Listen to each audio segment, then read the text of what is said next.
Zurück an die Arbeit. Ja, ich habe einen Notfall. Scheiß hast du Dreckszygarre. Tschüss, no? Dépend.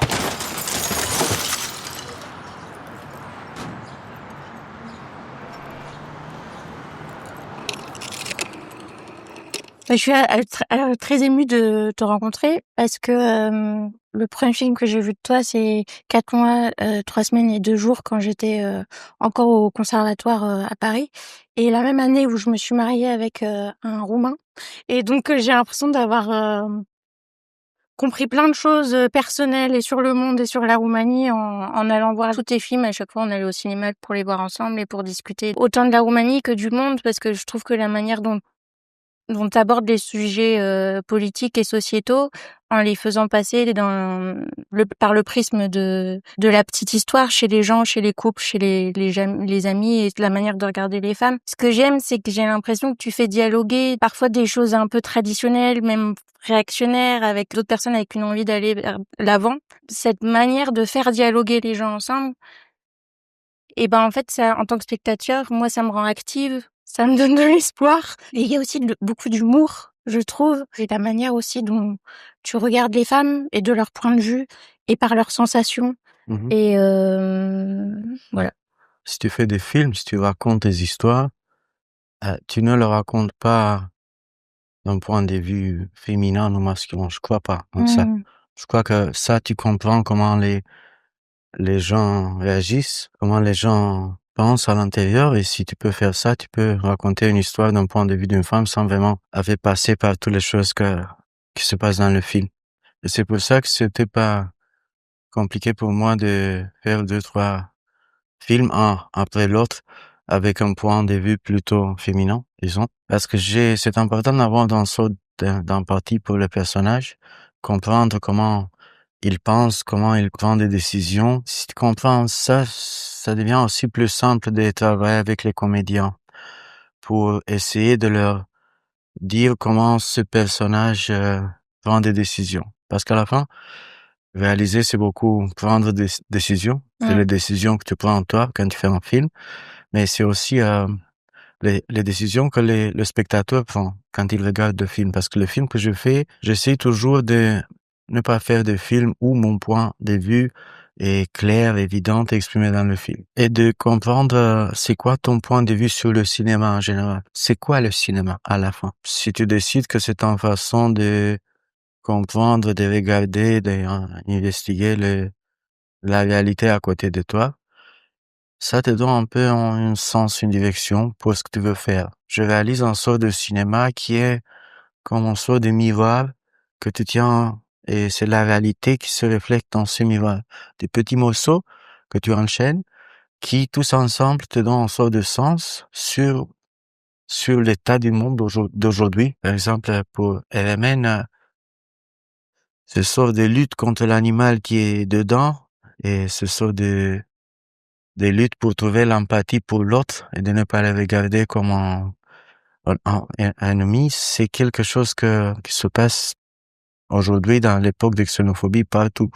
J'espère que les gens peuvent comprendre que ça parle sur eux aussi. Ce n'est pas un film qui se passe en Roumanie. Mersi buradayız ha.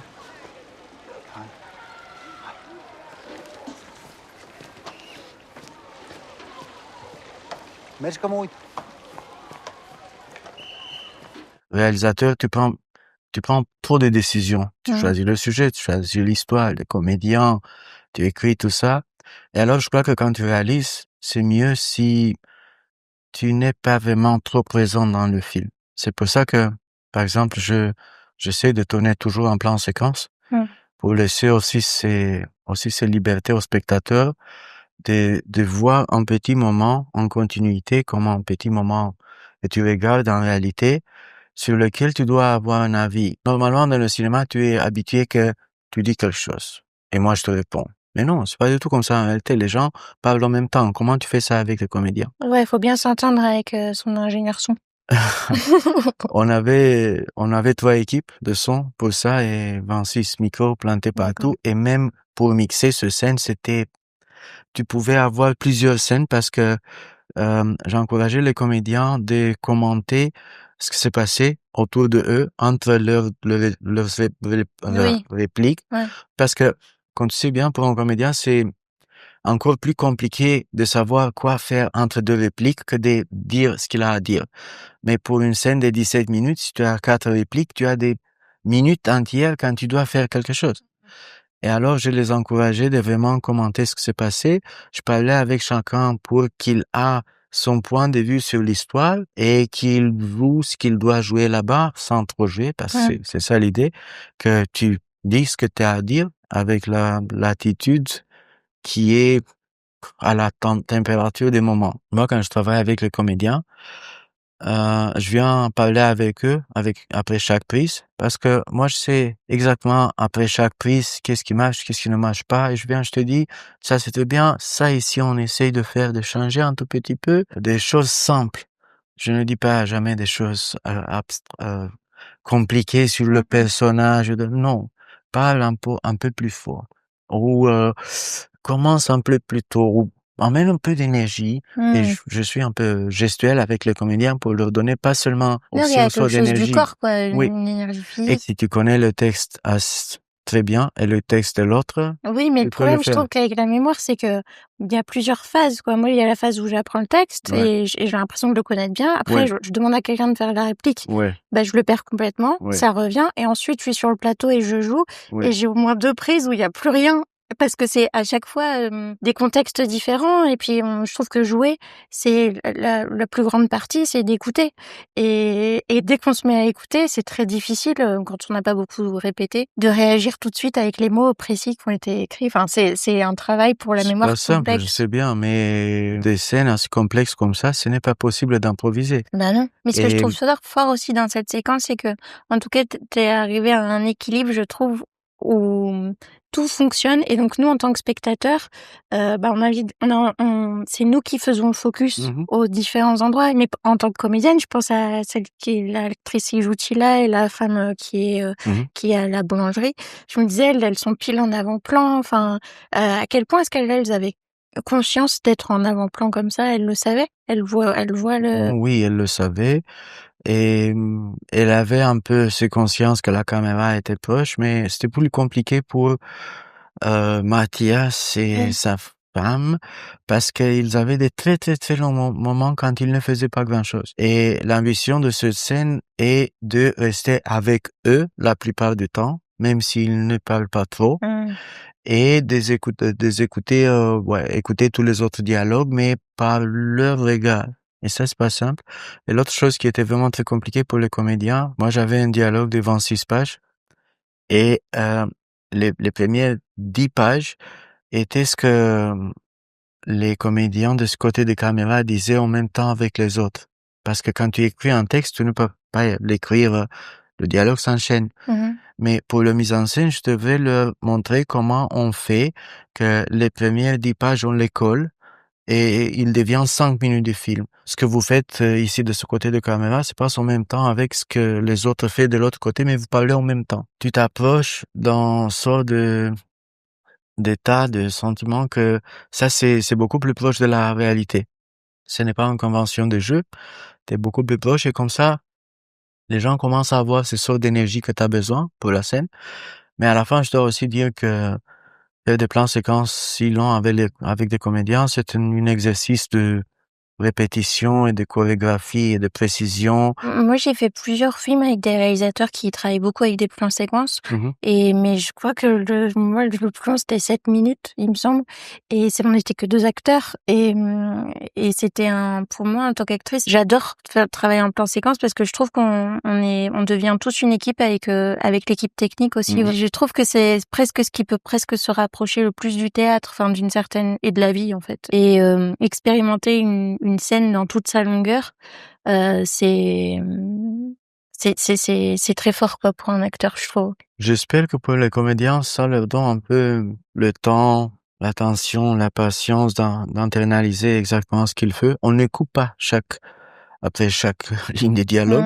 Tu as le temps de vraiment entrer dans le personnage, de sentir quelque chose de vrai dans ce 2, 5, 7, 8, 10 minutes. Et c'est quelque chose on peut faire d'enregistrer des vraies émotions que de faire semblant que tu sens quelque chose et qu'on coupe tout de suite pour venir pour un autre plan. Oui, mais même par rapport au placement de la caméra, quoi. Parce Mhm. que du coup, on n'est pas en champ contre champ, on a la Non. caméra plus l'acteur. En fait, on est avec l'autre et ça change beaucoup, je Oui, trouve. c'est toujours la relation avec l'autre qu'on Mhm. essaye de mettre ensemble et d'enregistrer. Et à la fin, oui, oui, ça ressemble un peu le théâtre parce que tu ne coupes pas. Le jeu pour le cinéma est un peu différent. Ouais, C'est beaucoup plus nuagé, je trouve. ça dépend, ouais, des metteurs en scène et Ah oui, oui, ouais, oui, mais maintenant, je parle de ce que je fais moi. Parce que, ouais. bien sûr, dans le cinéma, nous avons beaucoup de méthodes, Et toi, ce de qui façons t'intéresse, c'est différentes de créer les films. plus proche du réalisme, quoi, de... Oui, je suis intéressé dans cette idée que quand tu regardes le film, tu dois avoir l'impression que j'ai enregistré un petit moment de réalité. Ce s-a întâmplat?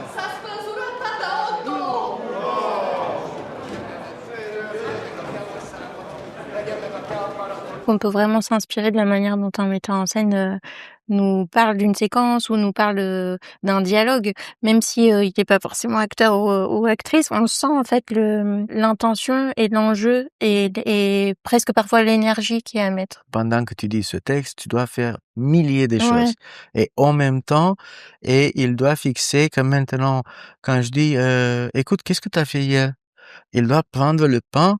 Après, hier, il doit prendre le couteau. Et en tant qu'il t'écoute, il coupe. Et quand cette chorégraphie est vraiment très bien internalisée, le comédien peut se concentrer sur ce qu'il ressent, pas sur ce qu'il a à faire ou à dire. mais ça t'intéresse de voir quelqu'un où il y a des choses qui lui échappent aussi? Non. Non. Non. Et en plus, il y a quelque chose d'autre. Moi, je m'adapte beaucoup à mes comédiens. Si tu veux que tu aies ce sort de comédien pour lequel tu dois vraiment ressentir ce que tu fais, et je dois garder la silence à côté de toi pour que tu te concentres, pour dire ça d'une façon très internalisée, très bien. C'est seulement le résultat qui compte dans le cinéma. Comment tu arrives là-bas, peu importe. Il n'est pas vraiment très démocratique.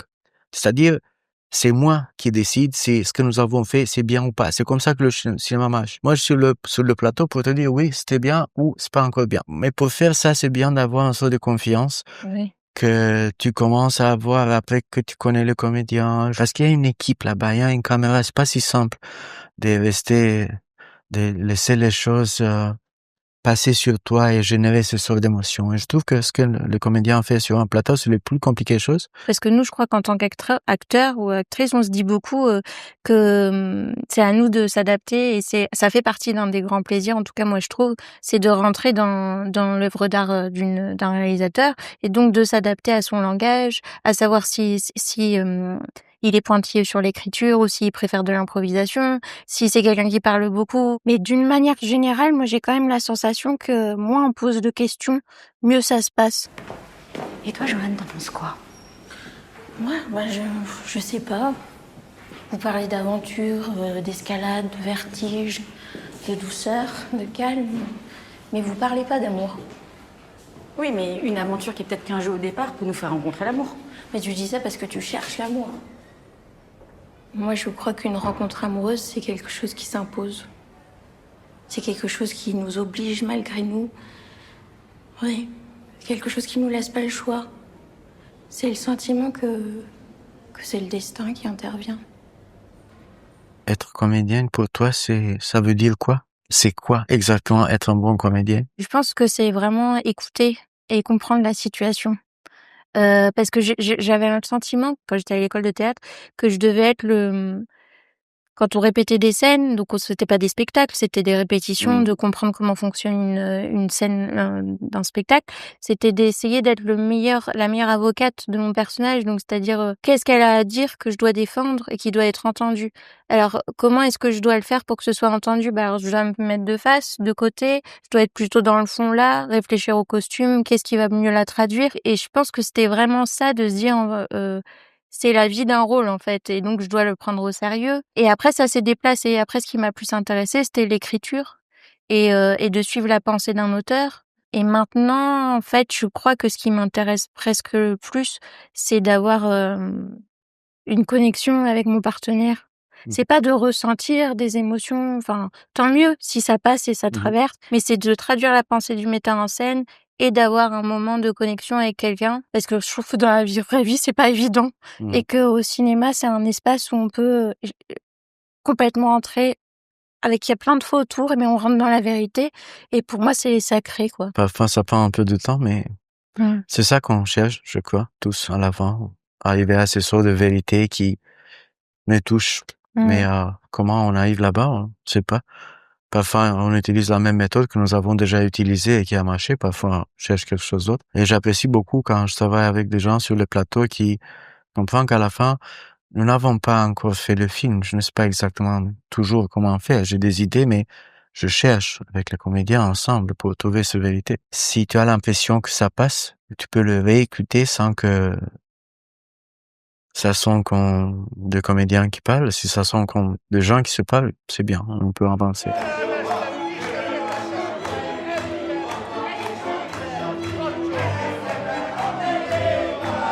Aujourd'hui, ce n'est pas simple d'avoir des spectateurs, de les encourager de rester actifs. Parce que la plupart des cinémas, disons, commercial, dit aux spectateurs quoi ressentir en ce moment, à quoi penser, c'est tout clair, c'est trop de musique. Maintenant, on va avoir des violons. Tu sens l'émotion? Bon, sinon, on va mettre beaucoup plus de violons. Et maintenant, c'est un moment très, très rapide. On va jouer. Et après ça, on va couper. Ça laisse très peu d'espace pour le spectateur de vraiment avoir des idées, de suivre ce qu'il pense à ça. Ce sortes de films sont clairs, très clairs. Je travaille beaucoup de lundi à vendredi, alors je veux pas qu'avec mon film, j'amène plus de choses pour toi à réfléchir. Je te dis une petite histoire simple pour que tu peux recommencer à travailler. Et bon, ça contribue à se perdre. C'est de plus en plus difficile de raconter des histoires qui te demandent de réfléchir. Mais quand même, on doit continuer parce que c'est seulement comme ça qu'un sort d'esprit critique se développe et tu peux avoir tes propres idées. Tu ne deviens pas un petit mouton dans ces troupeaux qui avance dans une direction que quelqu'un d'autre décide pour toi. Merci. Avec grand plaisir. Et moi, j'essaie de m'ouvrir un peu pour travailler dans des autres langues. Alors, j'espère qu'on va travailler ensemble, soit en français, soit en anglais. Yes. Parce que pour pas te forcer d'apprendre l'allemand. On commence comme ça. Mais je sais un peu, hein. Ouais. Mulțumesc. Mulțumesc. Déjà, c'est très bien. Bon, merci. Merci.